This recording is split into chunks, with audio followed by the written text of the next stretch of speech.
Hey, it's Dave. So the area behind me is where we're going to be putting in the field blocks. So a couple months ago, I used this handy little device to take some core samples of the soil so I could do some soil tests around, see what we got here before we even start. And then I thought it'd be fun to go in the future and do it again every year and see if I'm doing something to make the land even better to grow in. Part of the part of why I'm doing this is to, show that you could create soil fertility and better crops by managing the land properly. So, what this does is it goes down about 6 inches, and it takes a core sample of the soil, and you do a bunch of these and put it in a bag and mix it all up, and then you send it off to the lab, and then they come back and they send you the results. So that's what we did, and we're gonna do a video, and I'll show you the results, and we'll see how good they are. I might be a little sawdusty if I right behind the camera is the building we're building, and we'll soon have a video about that. I'm not gonna do a video on how to build an office or a shed. There's enough of those on YouTube where you would probably I'm not an expert, and I don't feel like I could tell someone else how to do it. I've used all these other people who are pretty good at this stuff to help build my shed. So I will show you the progress we're making. It looks pretty good. I got a few friends helping out, so that's nice. But the holidays, next week is Christmas, and we just I don't have enough people to help as much as I want to. So it's going a little slower than I would have liked. But once we got the office done, we're going to work on the cooler and just getting infrastructure done at the farm before we start growing things. So you can see how far into the ground I went. I went basically straight down. I went just till the top of that little opening is not visible anymore. So it gives you basically the first 6 inches is what you want. These little bags aren't really holding much more than 2 of these core samples. So I'm going to take a couple of them and put them all together in a bag. So what that does, it gives you an overall view of what you have. So if you take enough of the core sample, you mix it together real good, and then you send it off to the lab.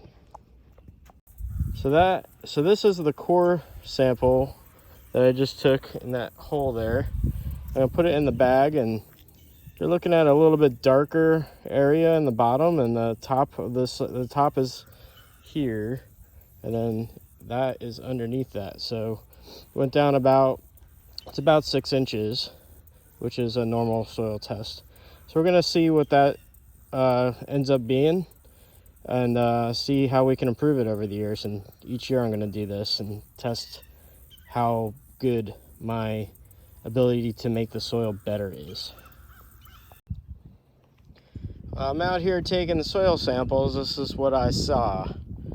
And if anyone's a hunter out there, you know that these are deer tracks. And deer love vegetables. People think deer eat grass. That's not true. They eat forbs and legumes. So, I'm gonna have to put up some deer fencing. I knew that going into this. There's also lots of wild hogs in this area. So, there's a nice fence. My neighbor over here has a pretty nice chain link fence that's in good shape. But this side, there's a fence, but it's not in good shape at all. So there's no fence in the back, and there's no fence in the front. So I'm gonna have to do some fencing in order to grow the stuff out here, or else I will never get it to market. I'll just be feeding the wildlife.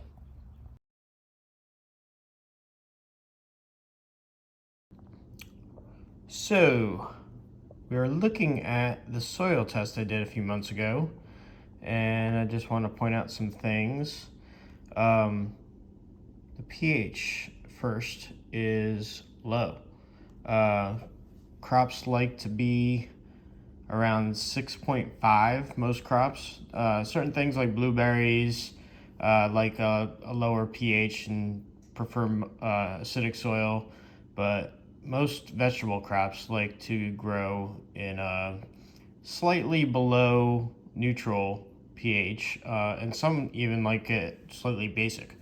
So I knew this going in. My farm is basically in what was a pine forest, lots of pine needles on the ground, and that causes an acidic ground. So I knew that going in, so I wasn't too worried about that. The next thing is the conductivity. That is basically good that it's low. None is good. The lower, the better. You want it under 1,000. Basically, that is kind of how much salt is in your soil. So that's no salt is good. Salt does not grow things well. And then the big three are nitrogen, phosphorus, and potassium.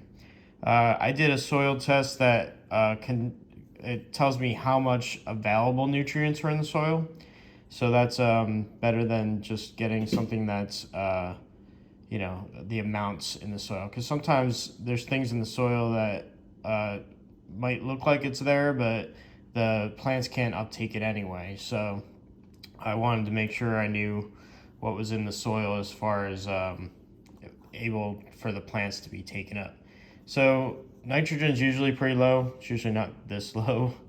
So I am going to have to add some kind of organic fertilizer probably to start. I don't think compost is going to do enough to bring that up. But over time, I'm hoping I won't have to do that. In the very beginning, though, it looks like I probably will. Phosphorus and potassium are the other two big things. If you look, when you get a bag of fertilizer at the store, it usually has 3 numbers on it. Those are the 3 numbers you're looking at: nitrogen, phosphorus, potassium. They're both a little low. I probably won't have to amend too much. And you don't want too much of phosphorus, but you have to have enough for cell growth and plant growth and everything. So the rest of it was pleasantly surprised, actually. The potassium was pretty high, which is good, especially if you grow tomatoes. If anyone ever heard of blossom end rot, that's because of a calcium deficiency. So having enough calcium in there is good. Magnesium, sulfur, you can have as much of that as you want. Sodium is low, which is also good. That's another salt indicator. You don't want a lot of sodium in your soil. And then, the micronutrients. I have iron, zinc, manganese, copper, and the only other thing is my boron is a little low, which can be easily fixed by a box of Borox. Or, sometimes you can find boron itself and put some in. So I don't need a lot of that. It's a micronutrient, but it is a little low, and it does help with plants. So the type of soil I have is sandy loam. It is very sandy out there, so I wasn't surprised by that. And because of that, my organic matter is low everywhere right now, just the way we manage our property. But this is an area of land that was mostly forest, so I was kind of hoping that the organic matter was a little higher than that. But that's kind of the whole goal of this farm, is to increase organic matter in the soil. I think by increasing organic matter in the soil, all these numbers go up. It helps create it helps the plants grow. If everything that's been done as far as organic matter testing is concerned, is basically showing better plant growth from the time it's a seedling until the time it is a full-grown plant producing for you. Organic matter, I think, is the most important factor in a soil test, if you ask me. So that is the goal of this number. I'm hoping to make it go up as the years go by, and create more organic matter in the soil, better water infiltration, things like that. It all goes hand in hand.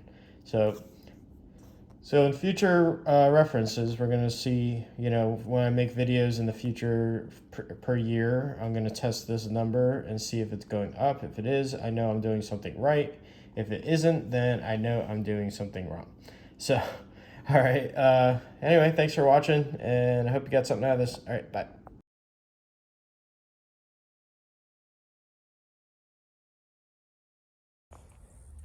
Well, done taking the core samples for the farm soil test, and I just received my first farm injury. So as you can see, I cut my thumb pretty good. So this soil tester is really sharp, which it has to be to go into the ground easily. And I was trying to push the dirt through into the bag, and it was sticking pretty good. It's been wet out here, which is good, especially when you have sandy soil like me. It compacts a little better, but it's a little harder to get out of the soil tester. So you gotta kind of push it through into the bag. Well, I did that and it wasn't going, and eventually it did, but I had to push pretty hard and it gave way, and then my finger got cut on the sharpness of the soil tester. So no big deal. I don't think I'm gonna lose a finger or anything, but yeah, awesome.